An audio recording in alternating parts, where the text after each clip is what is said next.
Assalamualaikum warahmatullahi wabarakatuh. Perjumpaan dengan saya kembali Bu Pipit Sri Wahyuni pada materi akhir di fisika kelas 11 semester ganjil, khususnya materi teori kinetik gas. Jadi nanti untuk materi teori kinetik gas yang kita pelajari ada beberapa hal. Yang pertama, hukum dan persamaan gas ideal, meliputi hukum Boyle, Gay-Lussac, dan persamaan umum gas ideal, serta persamaan yang melibatkan hukum-hukum gas ideal. Kemudian, besaran-besaran teori kinetik gas dan teori ekipartisi energi gas, meliputi tekanan dan kecepatan rata-rata, kemudian energi kinetik rata-rata gas, kecepatan efektif gas ideal, dan terakhir adalah teori ekipartisi energi. Sebenarnya teori kinetik gas ada beberapa yang kita pelajari, yaitu berkaitan dengan kinetik atau pergerakan, kemudian gas atau salah satu wujud zat. Jadi wujud zat nanti ada beberapa. Nah, yang kita ambil di sini adalah yang bagian gas saja. Maka teori kinetik gas bisa kita simpulkan adalah cabang ilmu fisika yang mempelajari sifat gas dengan menggunakan hukum Newton tentang gerak atau mekanika partikel. Misalkan seperti ini, wujud zat ada 4, yakni solid atau padat, liquid atau cair, gas, dan terakhir adalah plasma. Ada wujud zat keempat, yakni disebut plasma. Kemudian ini adalah bentuk dari partikel gas yang dia bergerak acak. Ketika ditambahkan panas, maka dia gerakannya semakin acak seperti ini. Yang pertama hukum dan persamaan gas ideal. Contohnya adalah seperti ini. Ini pressure itu tekanan, temperatur kaitannya dengan volume. Grafiknya adalah seperti ini. Jadi P kali V, tekanan kali volume. V di sini volume ya, volume bukan kecepatan, tapi volume nilainya adalah konstan. Kita lihat gambarnya kayak gini. Jadi ketika pressure-nya ditambah, maka volumenya seperti apa? P1V1 sama dengan P2V2. Yang kedua adalah hukum Charles. Sama juga terkait dengan volume dan suhu. Bagaimana ketika temperaturnya atau suhunya dinaikkan, volumenya seperti apa? Grafiknya adalah seperti ini. V per T adalah konstan, atau jika ada beberapa kondisi, maka V1 per T1 sama dengan V2 per T2. Yang ketiga, hukum Gay-Lussac. Grafiknya adalah seperti ini, terkait dengan tekanan dan suhu atau temperatur. Jadi P per T sama dengan konstan. Jika ada beberapa kondisi, maka P1 per T1 sama dengan P2 per T2. Yang keempat adalah persamaan umum gas ideal. Dia didasarkan pada hukum Boyle, Charles, dan Gay-Lussac bahwa PV sama dengan nRT. V di sini volume ya, V besar itu volume.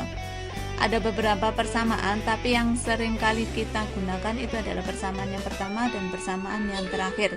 Jadi PV di sini adalah N jumlah partikel, N besar jumlah partikel kali K kali T. Contoh persamaan yang melibatkan hukum gas ideal, contohnya adalah balon udara, terkait dengan gas ini ya. Kemudian gelembung minuman bersoda, ban meletus di bawah terik sinar matahari. Besaran-besaran teori kinetik gas dan teori ekipartisi energi gas. Yang pertama, hubungan tekanan dengan kecepatan rata-rata. Jadi di sini ada sumbu X, sumbu Y, dan sumbu Z. Maka tekanannya P sama dengan 1/3 M0 kali N per V kali V rata-rata kuadrat.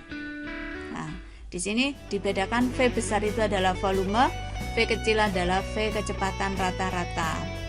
Yang B, hubungan antara tekanan dengan energi kinetik rata-rata gas, bahwa P tekanan sama dengan 2/3 N kali EK per V.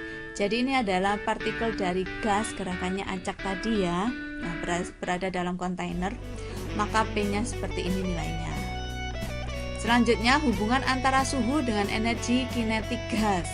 energi kinetik gas berarti energi gerak yang dimiliki oleh gas. Nilainya adalah 3/2 K kali T. Kita lihat bahwa energi ini sebanding dengan T. Jadi kalau saya menuliskan energi kinetik 1 per energi kinetik 2 sama dengan T1 per T2. Selanjutnya adalah kecepatan efektif gas ideal. VRMS. RMS itu singkatan dari root mean square, akar rata dikuadratkan, atau akar 3 KT per M0. Jadi kalau misalkan VRMS per VRMS1 per VRMS2 sama dengan akar T1 per akar T2. Kenapa? Karena VRMS itu sebanding dengan akar T. Selanjutnya, teorema ekipartisip energi, bahwa untuk energi kinetik keseluruhan nanti sama antara yang energi kinetik sumbu X, sumbu Y, dan sumbu Z. Kemudian derajat kebebasan atau degree of freedom, dan terakhir adalah teori ekipartisi energi. Yang pertama berdasarkan derajat kebebasan atau freedom gas diatomik. Ada yang disebut suhu rendah ketika suhunya berkisar antara 250 Kelvin. Maka freedomnya adalah 3. Suhu sedang 500 Kelvin, freedomnya 5, dan suhu tinggi 1000 Kelvin, nilai derajat kebebasannya adalah 7. Sedangkan energi dalam adalah N kali energi kinetik. N kali energi kinetik, atau bisa dituliskan dF per N kali K kali T. Ada yang menuliskan dF, ada yang menuliskan F. Contoh soal. Yang pertama, contoh soal 1, sebuah tangki dengan volume 5 liter berisi gas helium 1,5 mol pada suhu 20 derajat Celcius. Berapakah energi kinetik rata-rata per molekul? Caranya gimana? Energi kinetik sama dengan 3/2 K kali T sama dengan 3/2 kali K, konstanta Boltzmann tadi 1,38 10 pangkat min 23 kali 293 Kelvin. 293 Kelvin ini dari mana? Dari suhu, bahwa suhunya 20 derajat Celcius, kita jadikan Kelvin, tinggal nambahkan 273. Jadi hasil akhirnya adalah 6 kali 0,6 10 pangkat min 21 Joule. Contoh soal yang kedua, dalam suatu ruangan tertutup terdapat 5,6 gram nitrogen bersuhu 7 derajat Celcius. Berapa besar energi dalam nitrogen pada ruangan tersebut? Jadi U sama dengan dF per 2 N kali R kali T, atau kita masukkan nilai N kecil sama dengan M per M kali R kali T. 3/2 5,6 per 28, 8 R-nya 8,314. Sedangkan suhunya kita jadikan Kelvin, 7 derajat Celcius tambahkan 273 280. Hasil akhirnya 698,376 Joule. Oke, sampai di sini dulu perjumpaan kita. Mudah-mudahan yang kita pelajari bermanfaat. Saya akhiri, wassalamualaikum warahmatullahi wabarakatuh.